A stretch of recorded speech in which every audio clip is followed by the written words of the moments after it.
Definitely going into G15, right? Definitely I have to stand for election because it's also about public's hope. I'm most concerned about relating back to the fence-sitters. I've been away for 3 years, 4 years basically, So I don't really know, and I know enough. Whatever people say at the social media, when people send messages to you, is not necessarily reflective of what the rest of the party think. So the reason why I choose to contest is not just because it's about the party position. I'm most concerned about relating back to the fence-sitters. My problem was if I announce that, hey, I'm back, then I have to answer all this. How are you going to make a difference? You're just another guy, So I can't, So the best way to take heed of what's happening out there, especially after the Johor election, is to say that I'm committed to taking accountability to try to address this issue. My objective is that hopefully it will get some of the attention of the public, even if it's not 100%. At least it allows them to pause and say, you know what, I'm willing to listen. Let's listen again.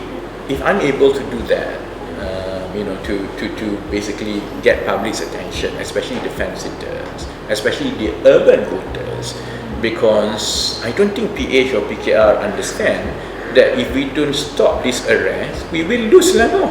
That the urban voters may punish PKR and PH in Selangor.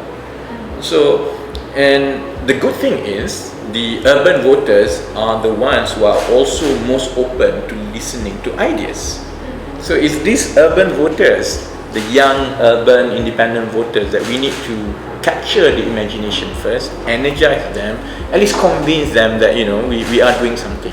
If I'm able to do that, whether or not I win deputy presidency, to me, I've delivered my part, and I'm a very objective driven person.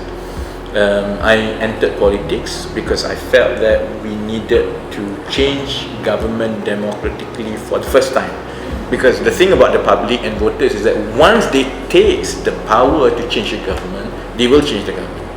And the moment government can be thrown out, then political parties have no choice but to really compete. People who never run business don't understand this. But if you run a business, you know this. It's like you can't survive unless you're competitive enough, unless you know that your product will be able to win people's heart, because otherwise you go out of business. Right? So it's the same with political parties. Likewise, this time around, I'm very clear about my contribution. I think I may be able to appeal to the fence-sitters to give us a second chance and to listen to us. Whether or not I win deputy president's position, actually I'm not too bothered about it. The objective is more important than actually getting the position. So we have about 4 or 5 months at most before general election. So let's see what we can achieve in these 3 to 4 months. The best outcome for PKR and for me is if my candidacy can bring the focus of the fence-sitters on what we can achieve and offer as a party, not really about the internal squabbling and personality difference in the party. I'm only interested about how exactly do we tackle this huge problem of voters' apathy, of not trusting PKR and PH anymore.